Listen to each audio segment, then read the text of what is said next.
राम राम जी। आप सभी के सामने शिव पुराण का पाठ सुनाने जा रही हूँ। आज पाठ में शिव पूजन की विधि और तथा उसका फल, उसका वर्णन करने जा रही हूँ। ऋषि बोले,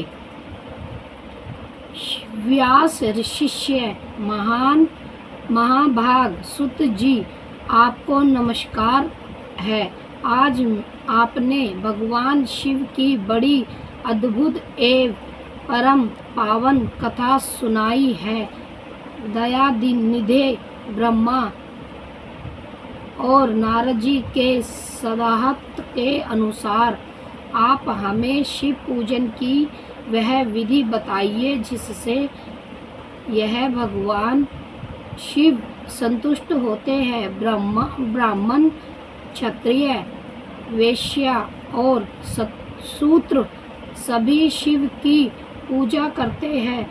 वह पूजन कैसे करना चाहिए, आपने व्यास जी के मुख से इस विषय को जिस प्रकार सुना हो वह बताइए।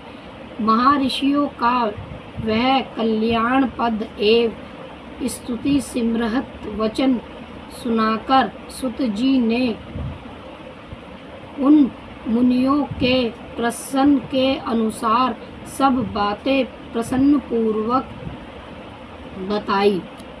सुत जी बोले, मुनीश्वरों, आपने बहुत अच्छी बात पूछी है, परंतु यह रहस्यमय की बात है। मैंने इस विषय को जैसा सुना है और जैसी मेरी बुद्धि है उसके अनुसार आज कुछ कह रहा हूँ।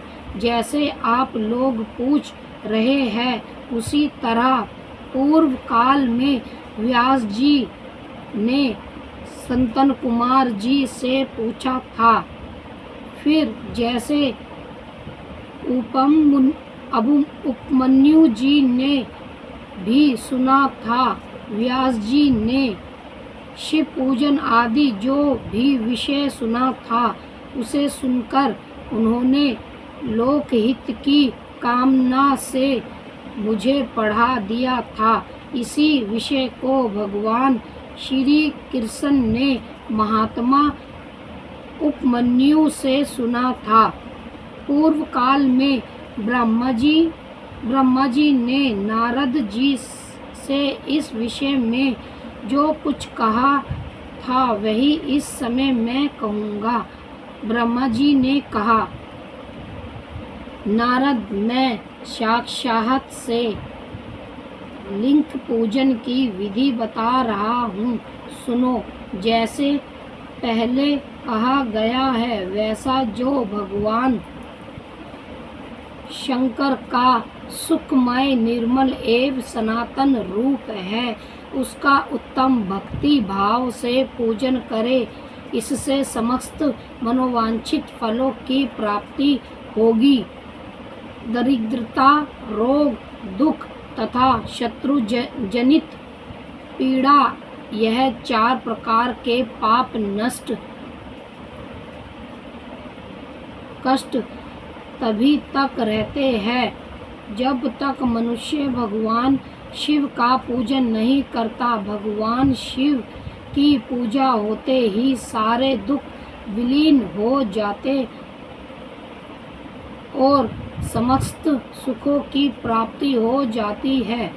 तत्पश्चात समय आने पर उपासक की मुक्ति भी होती है, जो मानव शरीर का अक्षय लेकर मुख्यतः सनातन सुख की कामना करता है। उसे चाहिए कि वह संपूर्ण कार्यों और मनोरथों के साधक महादेव जी की पूजा करे।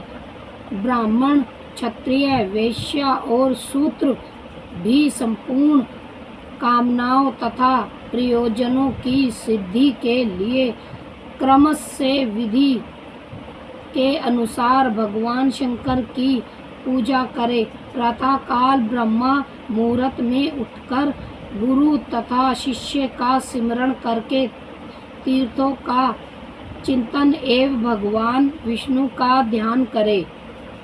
फिर मेरा देवताओं का और मुनि आदि का भी स्मरण चिंतन करके संतोष पाठ पूर्वक शंकर जी का विधि पूर्वक नाम ले। उसके बाद शय्या से उठकर निवास स्थान से दक्षिण दिशा में जाकर मल त्याग करे। मुने एकांत में मौल सत्याग करना चाहिए। उससे शुद्ध होने के लिए जो विधि मैंने सुन रखी है उसी को आज कहता हूँ। मन को एकाग्र करके सुनो। ब्राह्मण गुर्दे की शुद्धि के लिए उसमें 5 बार शुद्ध मिट्टी का लेप करे और धोए। क्षत्रिय 4 बार, वैश्य 3 बार और शूद्र 2 बार विधि पूर्वक गुर्दे की शुद्धि के लिए उसमें मिट्टी लगाए। लिंग में भी 1 बार प्रयत्न पूर्वक मिट्टी लगानी चाहिए। तत्पश्चात बाएं हाथ में 10 बार और दोनों हाथों में 7 बार मिट्टी लगाकर धोए। प्रत्येक पैर में 3-3 बार मिट्टी लगाए। फिर दोनों हाथों में मिट्टी लगाकर धोए। स्त्रियों को शूद्र की ही भांति अच्छी तरह मिट्टी लगानी चाहिए। हाथ पैर धोकर पूर्ववत शुद्ध मिट्टी ले और उसे लेकर दांत साफ करे। फिर अपने पूर्ण के अनुसार मनुष्य दातुन करे। ब्राह्मण को 12 उंगल की दातुन करनी चाहिए। क्षत्रिय को 11 उंगल, वैश्य को 10 उंगल और शूद्र को 9 उंगल की दातुन करे। यह दातुन का मान बताया गया। मनु स्मृति के अनुसार काल दोष का विचार करके ही दातुन करे। यह या त्याग दे। तात क्षत्रिय प्रतिहितशः अमावस्या नवमी व्रत का दिन, सूर्य स्त्रहत का समय, रविवार तथा श्रद्धा दिवस यह दात दवन्य के लिए वर्जित है। इनमें दातुन नहीं करना चाहिए। दातुन के पश्चात तीर्थ, जलशय्या आदि में जाकर विधि पूर्वक स्नान करना चाहिए। विशेष देश काल आने पर मनोवांछित पूर्वक स्नान करना उचित है। स्नान के पश्चात पहले आचमन करके वहाँ धुला हुआ वस्त्र धारण करे। फिर सुंदर एकांत स्थल में बैठकर संध्या विधि का अनुष्ठान करे। यथोयोग संध्या विधि का पालन करके पूजा का कार्य आरंभ करे। मन को स्थित करके पूजा गृह में प्रवेश करे। वहाँ पूजन सामग्री लेकर पूजन सुंदर आसन पर बैठे। पहले न्यास अन्यास आदि करके क्रमश महादेव जी की पूजा करें। शिव की पूजा से पहले गणेश जी की, द्वारपाल की और द्रव्यपालों की भी भली भांति पूजा करके पीछे देवताओं के लिए पिंड स्थान की कल्पना करे अथवा अष्टदल कमल बनाकर पूजन इंद्रिय के समीप बैठे और उस कमल पर ही भगवान शिव को सहमीन करे। तत्पश्चात 3 आचमन करके पूर्ण दोनों हाथ धोकर 3 ब्राह्मणियम करके मध्य प्राणायाम अर्थात कुंभक करते समय त्रिनेत्रधारी भगवान शिव का इस प्रकार ध्यान करे। इसके 5 मुख है, उसके 5 मुख है, 10 भुजाएं है, शुद्ध प्रहष्टिट के समान उज्ज्वल कृंतित है। सब प्रकार से आभूषण उनके नील श्री अंगों को विभूषित करते हैं।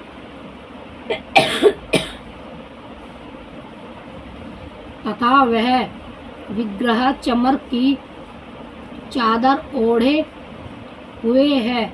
इस तरह ध्यान करके वह भावना करे कि मुझे भी इनके समान ही रूप प्रदान हो जाए।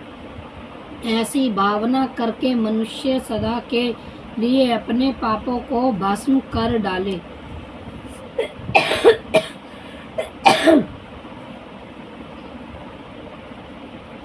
शरीर शुद्धि करके मूल मंत्र का क्रमश न्यास करे अथवा सर्वथा प्रणव्य से ही प्रणंग्यस न्यास करे। ओम अग्रहति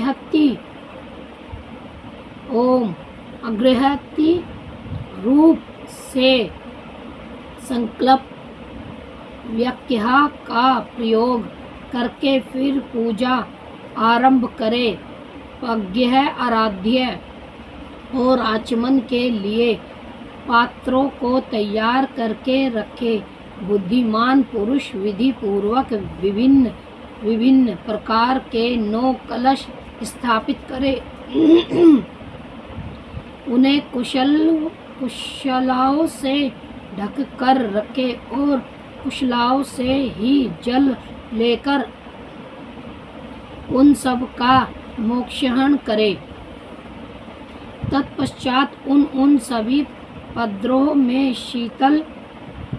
में शीतल जल डाले।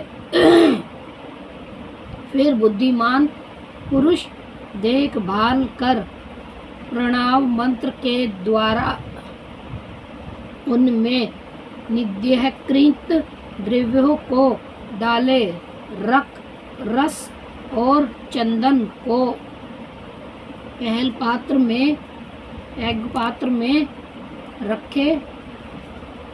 चमेली के फूल,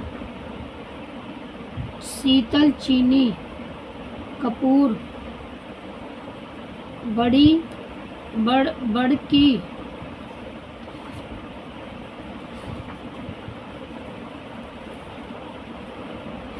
जड़ तथा कमल, इन सबको यथोचित रूप से कूट पीस कर चूर्ण बना ले और अचमनीय के पात्र में डाले।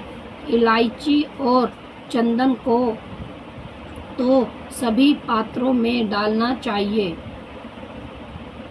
देवाधिदेव महादेव जी के प्रवेश्य भाग में नंदीश्वर का पूजन करें। ग्रंथ, धूप तथा भक्ति के दीपों द्वारा शिव की पूजा करे। फिर लिंग शुद्धि करके मनुष्य प्रसन्नपूर्वक मंत्र मूलों के आदि में प्रभाव तथा अंत में नव पद जोड़कर उनके द्वारा इष्ट देव के लिए यथोचित आसनिक कल्पना करे। फिर प्रणव से पंडासन की कल्पना करके यह भावना करे कि इस कमल का पूर्व दल समस्त अणिमा नामक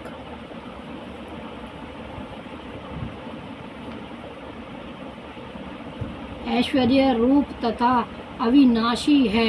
दक्षिणी दल लग्रिमा है, पश्चिमी दल महिमा है, उत्तरी दल प्राप्ति है, अनिकोण का दल क्रमनीय है, नेत्रीय कोण का दल ईशहत्यव्य है, वामव्यापस्य कोण का दल वशिष्ठ्य है, ईशान कोण का दल सर्वयत्य है और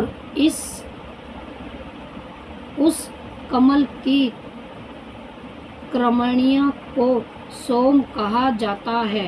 सोम के नीचे सूर्य है, सूर्य के नीचे अग्नि है और अग्नि के नीचे भी धर्म आदि के स्थान है। क्रमशः ऐसी कल्पना करने के पश्चात चारों दिशाओं में व्यहृत महातत्वीय अहंकार तथा उनके विकारों की कल्पना करे। सोम के अंत में सत्व रज और तम इन तीनों गुणों की कल्पना करे। इसके बाद सगोजत प्रणव्यहमि इत्यादि मंत्र से परमेश्वर शिव का आज्ञावहन करे। ओम वामदेवाय नमः इत्यादि वामदेव मंत्र से उन्हें आसन पर विराजमान करे। फिर ओम तत्पुरुषाय नमः विग्रह इत्यादि रुद्र गायत्री द्वारा इष्ट देवता का संगिनीय प्राप्त करके उन्हें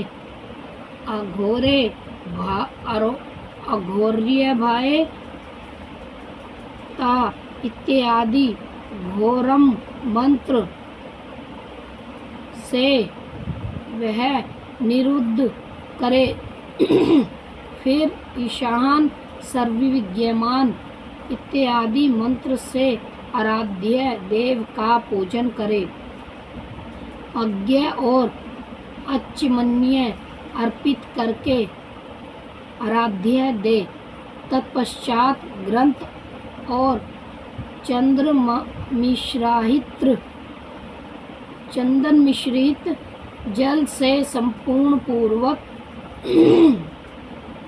रुद्रदेव को स्नान कराए। फिर पंचांग निर्वणित की विधि से पंचों रुद्र को एक पात्र में लेकर प्रणव से ही अभिमंत्रित करके उन मिश्रित ग्रहत्रपद्रों द्वारा भगवान को नहाने या तत्पश्चात पृथक दूध, दही, मधु, गन्ने के रस तथा घी से नहलाकर समस्त अभीष्टों के दाता और हितकारी पूजनीय महादेव जी का प्रणव के उच्चारण पूर्वक पवित्र द्रोह द्वारा अभिषेक करे। पवित्र जल मंत्रों में मंत्र उच्चारण पूर्वक जल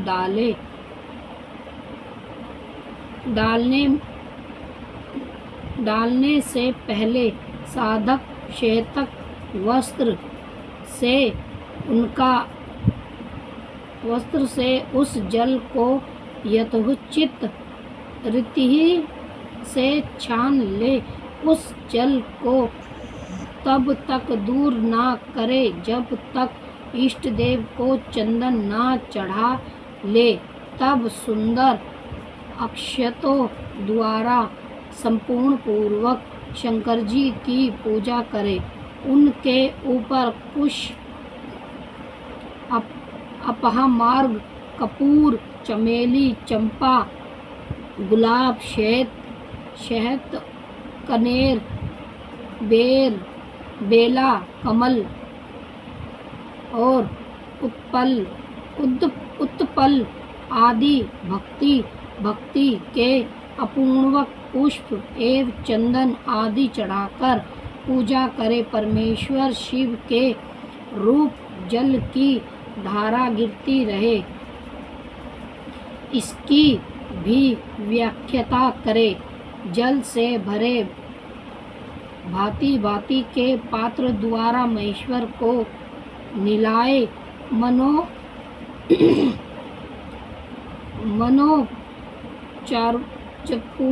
चरण पूर्वक पूजा करनी चाहिए। वह संपूर्ण समस्त फलों को देने वाली होती है। तात अब मैं तुम्हें समस्त मनोवांछित कामनाओं की सिद्धि के लिए उन पूजा संबंधी मंत्रों को भी समीक्षक से बता रहा हूँ। सावधानी के साथ सुनो। सावधान पाव माव मंत्र से, वाड़ में इत्यादि मंत्र से, रुद्र मंत्र तथा नील रुद्र मंत्र से सुंदर एवं शुभ पुरुष भक्त से श्री सुक्त से सुंदर अर्थात शील्य के मंत्र से आ नो भद्रा इत्यादि शांति मंत्र से, शांति संबंधी दूसरे मंत्रों से, भरुमंडल मंत्र और अरुण मंत्रों से अर्थात अभिष्टता, साहस तथा देवव्रत समान से, अभि तत्व इत्यादि रत तमत साम से, पुरुष सुक्त से, मृत्युजय मंत्र से तथा पंचाक्षर मंत्र से पूजा करे। एक संत्रह अथवा 101 जलधाराएं गिरनी के अवस्थिहता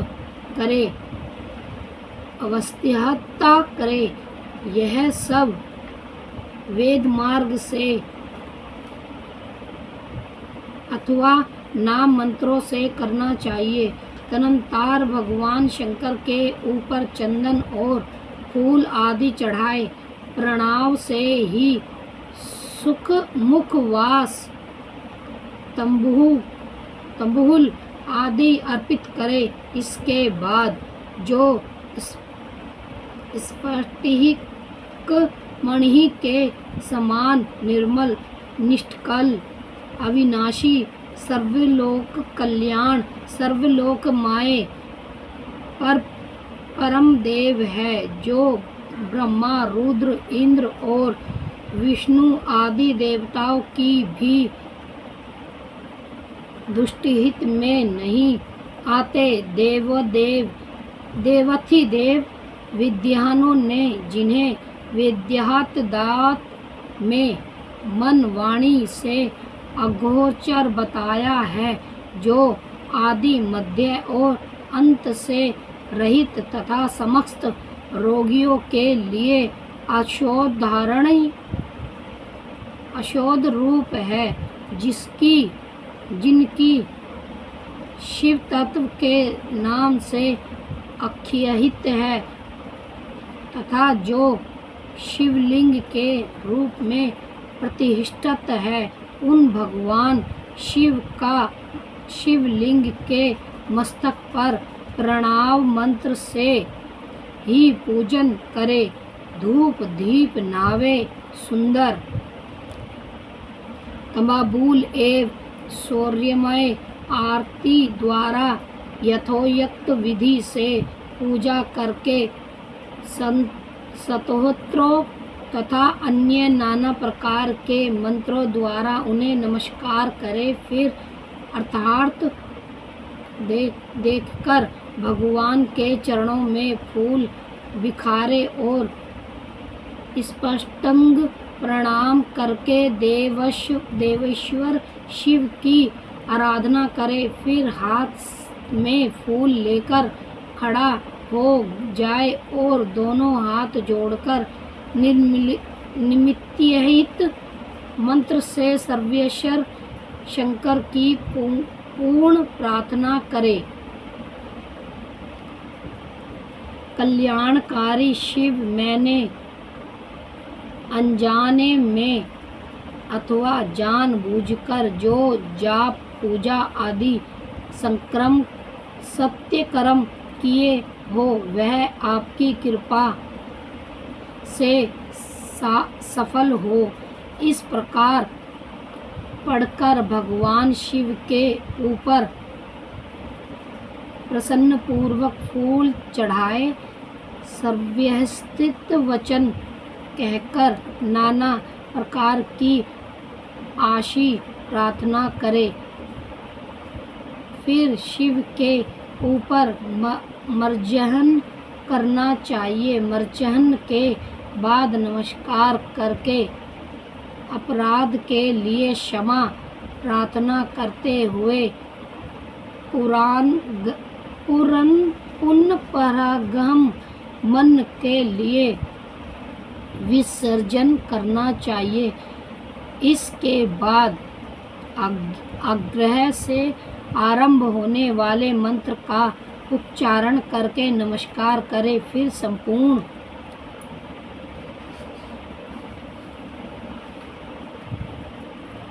भाव से विभोर हो इस प्रकार प्रार्थना करें।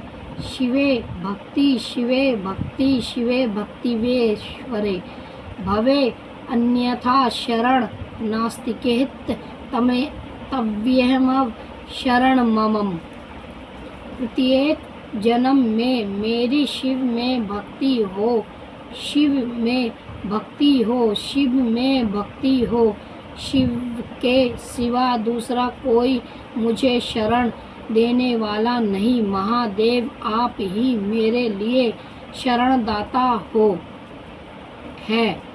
इस प्रकार प्रार्थना करके संपूर्ण सिद्धि योग्य के दाता देवेश्वर शिव का अभिभक्ति के द्वारा पूजन करे। विशेषत गले की आवाज से भगवान को संतुष्ट करे।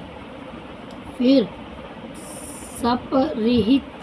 सर्पावित नमस्कार करके अनुपम प्रसन्नता का अनुभव करते हुए समस्त लौकिक कार्य सुख पूर्वक करता रहे। जो इस प्रकार शिव भक्ति प्राणायाम हो प्रतिदिन पूजन करता है, उसे अवश्य ही पग पग पर इस सब प्रकार की सिद्धि प्राप्त होती है। वह उत्तम व्रता होता है इस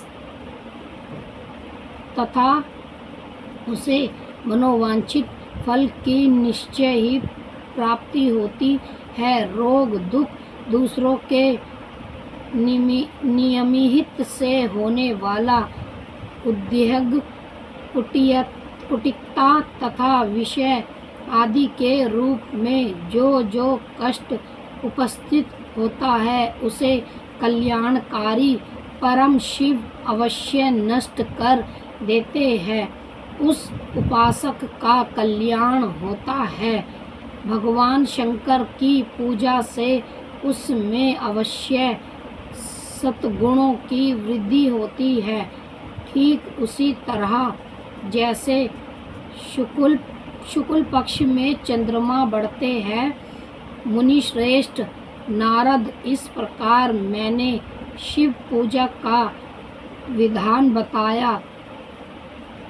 अब तुम क्या सुनना चाहते हो? कौन सा प्रश्न पूछने वाले हो?